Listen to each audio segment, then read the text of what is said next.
Greetings, students. Mr. Little here, and today on this Bite of History, we're going to look at Chapter 21, Part 3, State Building and Naval Exploration. By the end of this History Bite, you should be able to answer these essential questions. How did technology and geography influence the voyages of exploration? How did states influence the objectives and the courses of these voyages of exploration?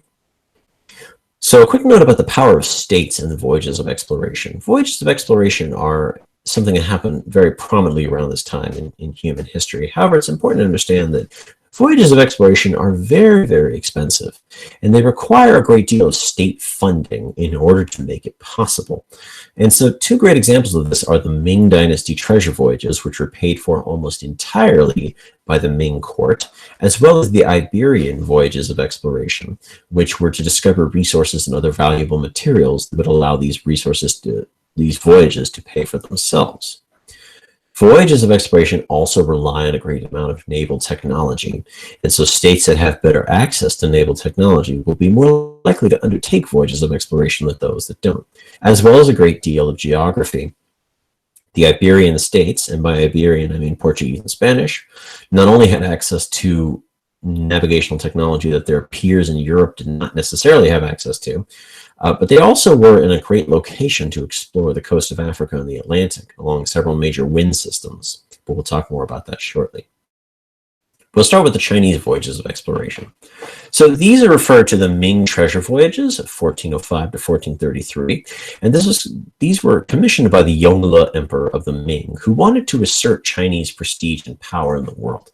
Not politically. These voyages were not of conquest or exploitation, but they were designed so that other rulers in the Indian Ocean trade system, as well as parts of Southeast Asia, would acknowledge the Chinese emperor as the center of the world, as they had under the Tang dynasty and the Zheng dynasty.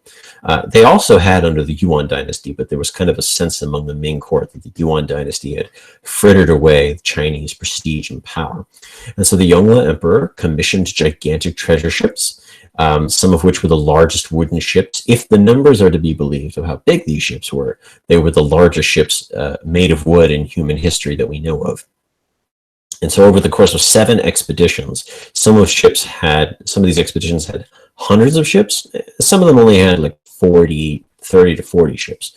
Nonetheless, these were very large expeditions, had thousands of troops and tons of treasure that were to be distributed as gifts to others of leaders, such as gold, silk, porcelain, things that were uniquely Chinese. It's worth noting they stopped at all the major ports in the Indian Ocean, as you can see in a map of these explorations. Now, the person who led all of this was the Chinese Admiral Zheng. Now, Zheng was a eunuch, and eunuchs typically had very high positions at court, but Zheng was also a Muslim, which is something to note. His family had been working for the Yuan dynasty, and they were descended from Muslims who had come to China from Central Asia. Nonetheless, he proved to be a very valuable person to send as the head of the expedition, because as a Muslim, he could relate to other Muslims. And he also took this opportunity and sent some of his men to visit Mecca on a Hajj. He did not go himself, but he did take this opportunity. And so over the course of his treasure explorations, he visited pretty much every major port, defeated several major pirate crews, and brought peace to parts of Southeast Asia. He also was not afraid to use military force when it came to demonstrating the power of China. So, for example, in Sri Lanka, there was a king who refused to acknowledge the emperor, and so Zheng simply landed several thousand of his soldiers, defeated the king, took him prisoner, took him back to China, and forced him to acknowledge the emperor. So he wasn't afraid to use military force when necessary. This kingdom was called the Kota Kingdom. Now, of course, not everyone had to use force. Many rulers actually willingly went the minute the Chinese ship showed up. They said, yes, we'll get on board, we'll go back to China, we'll bow before the emperor, that's okay, as long as we can do business. These ships were designed to impress, fear if necessary, but more prestige through flexing, if you will. Now, sadly, these voyages were ended after the death of the Yongle Emperor for a number of reasons. Zheng himself would die shortly afterwards, but there were more pressing concerns for the Chinese, such as the nomads on the northern border were still causing them trouble. And these ships and their fleets and these voyages were quite expensive, and they didn't really seem to be doing much outside of gaining some prestige. And so the decision was made to actually end the voyages of exploration after the death of the emperor.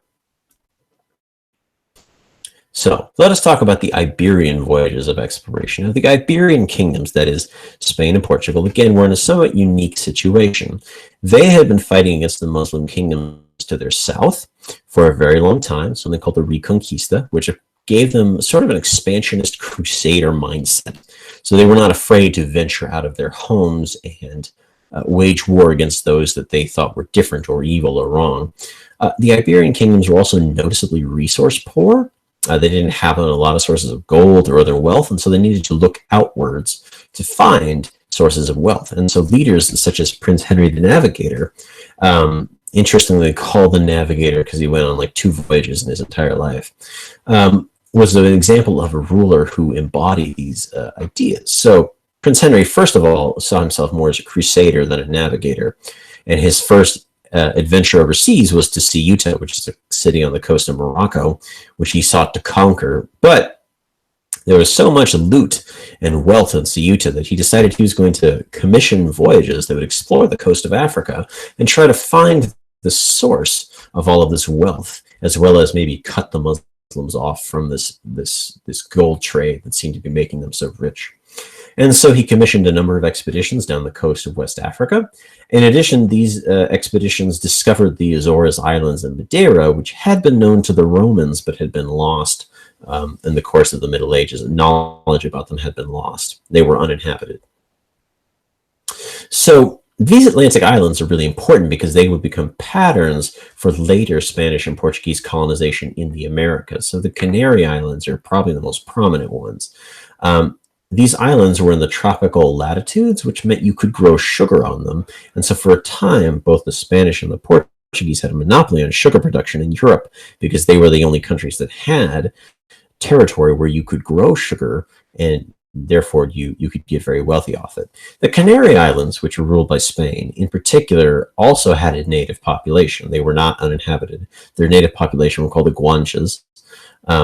And they were enslaved and used as a source of labor.